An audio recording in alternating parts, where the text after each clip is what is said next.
আমরা হলাম জাদুর মাছ। আমরাই তোমাদের জাদু শক্তি দিয়ে সাহায্য করেছি। প্রতিদিন এত এত মাছ দিয়েছি। খাবো না, আজ আমি কিছুতেই ভাত খাবো না। রোজ রোজ আমার এই ডাল ভাত খেতে একদম ভালো লাগে না। রোজ রোজ কি আর এই ডাল ভাত খাওয়া যায়? আরে মা, তোর আবার কি হলো? পেতনির মতো খাবার খেতে বসে কান্না করছিস কেন? মা, দেখেছো বাবা আমাকে কি বললো? বাবা আমাকে পেতনি বলছে। আমি আজ একদমই ভাত খাবো না। আহ, কি হলোটা কি? খাবার খেতে বসে মেয়েটাকে এভাবে কান্না করাচ্ছ কেন? তাছাড়া রোজ রোজ কি আর ও ডাল দিয়ে ভাত খেতে পারে? পেতনির মতো কাঁদবো না তো কি করব? প্রতিদিন যে এত এত মাছ মারো, তা করোটা কি? বাড়িতে যে মাসের মধ্যে মাছও দেখা যায় না। শোনো গিন্নি শোনো, তোমার মেয়ের কথা। বলি, মাছ খাবোটা কি করে? চাল ডাল কিনতেই তো সব মাছ বিক্রি করতে হয়। আর তাছাড়া তেমন একটা মাছ পাই না। যা পাই তা বিক্রি করে চাল আর ডালই কিনতে পারি। বাবা, তুমি আর কথা বলো না। আমাকে একটু মাছও খাওয়াতে পারো না? আমার এই ডাল ভাত খেতে একদম ভালো লাগে না। আমি আজ কিছুতেই ভাত খাবো না। পাগলি মেয়ের কথা শোনো। হয়েছে হয়েছে, কাল আর মাছ বিক্রি করব না। সব মাছ বাড়িতে নিয়ে আসবো। কাল তুই পেট ভরে ভাত খাস। আজকের মতো ভাতটা খেয়ে নে রে মা। পরের দিন মিচকে নদীতে যায় মাছ মারতে। আর নদীতে জাল ফেলতেই সঙ্গে সঙ্গে দুটি সোনালী রঙের মাছ পায়। আরে বাহ, বেশ সুন্দর তো মাছ দুটি। যাই হোক, এই দুটো মাছ দিয়েই আজ মেয়েটার হয়ে যাবে। আর তাছাড়া অনেকদিন হলো মেয়েটা মাছ খেতে পারে না। আজকে আর এই মাছ দুটো বাজারে বিক্রি করব না। আমি বরং তাড়াতাড়ি মাছগুলো বাড়িতে নিয়ে যাই। কই রে মা টুম্পা, কোথায় গেলি? এদিকে আয়, দেখ তোর জন্য মাছ নিয়ে এসেছি। বাবা, আজ তুমি আমার জন্য মাছ নিয়ে এসেছো? কি মজা! আজকে আমি মাছ দিয়ে ভাত খাবো। আরে বাহ, মাছ দুটো তো বেশ সুন্দর দেখতে। আর তাছাড়া আমি এরকম সোনালী রঙের মাছ কখনোই দেখিনি। মাছ দুটো তুমি কোথায় পেলে গো? আজ নদীতে জাল ফেলেছি।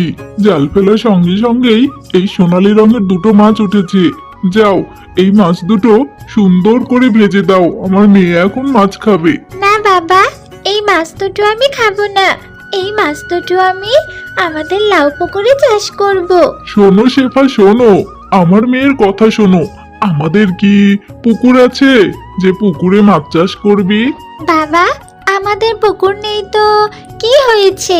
আমাদের যে লাউ পুকুরটা আছে, আমি এই মাছ দুটো আমাদের ওই লাউ পুকুরে চাষ করব।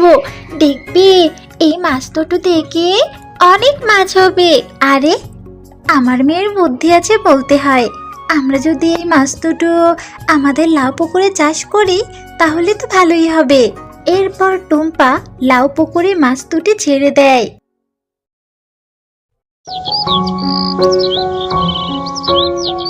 আরে, এ আমি কি দেখছি? এই দুটি মাছ কিনা একদিনে এত মাছ দিল। আজ থেকে আমরা এই লাউ পুকুরে এই মাছগুলো চাষ করব। যাক, ভালোই হলো। এখান থেকে আমি মাছগুলো বাজারে বিক্রি করে সংসার চালাতে পারবো। এরপর মিচকে সেই লাউ পুকুর থেকে মাছগুলো নিয়ে বাজারে বিক্রি করতে যায়। আর দেখতে দেখতে মিচকের সমস্ত মাছ বিক্রি হয়ে যায়। আরে, শুনেছিলাম শেফা ভাবিদের বাড়িতে নাকি লাউ পুকুরে দুটো মাছ চাষ করেছে। সেই মাছ দুটোই কি এত মাছ দিল? আর তাছাড়া মিচকে ভাই তো এত মাছ নদী থেকে পায় না।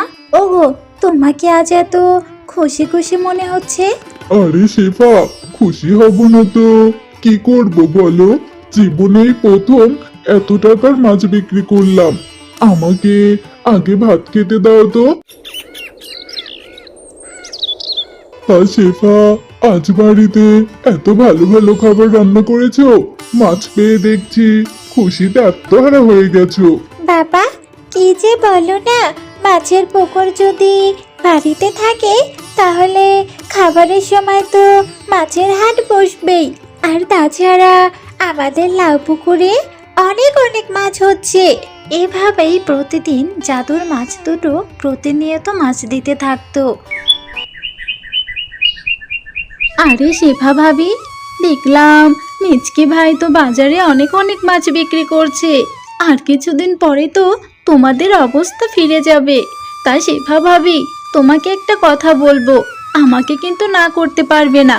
তোমার এই লাউ পুকুরের সোনালি এই মাছ দুটো আমায় দিতেই হবে, তুমি কিন্তু না করো না। আচ্ছা ঠিক আছে মুন্নি ভাবি, তুমি চিন্তা করো না, তুমি বরং কাল এসে এই দুটো মাছ নিয়ে যেও। বোন, এই বোন, এবার আমরা কি করব? আমার এই মুন্নি শিয়ালিনীকে দেখে খুব লোভী মনে হলো। যদি আমাদের নিয়ে গিয়ে আমাদের ক্ষতি করে দেয়, এবার মনে হয় আমাদের দিন এখানে শেষ রে বোন। আমরা মনে হয় আমাদের মাছ রাজ্যে আর ফিরে যেতে পারবো না। জাদুর মাছ দুটির কথা টুম্পা সবই শুনে ফেলে। আরে, তোমরা মাছ হয়েও কথা বলতে পারো? তোমরা চিন্তা করো না বন্ধু, আমাকে বলো কোথায় থাকলে তোমরা নিরাপদ, আমি তোমাদের দুজনকে সেখানেই নিয়ে দিয়ে আসবো। আমরা হলাম জাদুর মাছ, আমরাই তোমাদের জাদু শক্তি দিয়ে সাহায্য করেছি, প্রতিদিন এত এত মাছ দিয়েছি। তুমি যদি আমাদের নদীতে দিয়ে আসো তাহলেই আমরা নিরাপদ থাকবো। আচ্ছা বেশ মাছ বন্ধু, তোমরা যদি নদীতে গিয়ে নিরাপদ থাকো, আমি এখনই তোমাদের নদীতে দিয়ে আসছি। এরপর টুম্পা মাছ দুটোকে নিয়ে নদীতে ছেড়ে দেয়। টুম্পা, তোমাকে অনেক ধন্যবাদ, তুমি আমাদের প্রাণ বাঁচিয়েছো। আজ তোমার জন্যই আমরা আবার আমাদের জায়গায় ফিরে আসতে পারলাম। না মাছ বন্ধু, আমাকে ধন্যবাদ দিতে হবে না, আমি তোমাদের সাহায্য করতে পেরে অনেক খুশি হয়েছি। টুম্পা, আমরা যে তোমাদের লাউ পুকুরে মাছ দিয়ে এসেছি, ওই মাছগুলো ভালোভাবে চাষ করো। ওই মাছগুলো জাদুই মাছ, আর ওই মাছগুলো কখনোই শেষ হবে না। এবার আমরা তাহলে আসি বন্ধু। এরপর টুম্পা বাড়ি ফিরে টুম্পার মাকে সমস্ত ঘটনা খুলে বলে। আহারে, না জানে জাদুই মাছ দুটোর কতই কষ্ট হয়েছে আমাদের ওই লাউ পুকুরে থাকতে। মা টুম্পা, তুই অনেক ভালো একটা কাজ করেছিস। এরপর থেকে মিচকে সেই লাউ পুকুরের মাছগুলো প্রতিদিন বাজারে বিক্রি করে, আর এতে করে তাদের সংসার বেশ সুখে শান্তিতেই কাটতে থাকে। হ্যালো বন্ধুরা, গল্পটি ভালো লেগে থাকলে চ্যানেলটি সাবস্ক্রাইব করে দিবেন এবং পাশে থাকা বেল আইকনে প্রেস করে আমার পাশেই থাকবেন। ধন্যবাদ।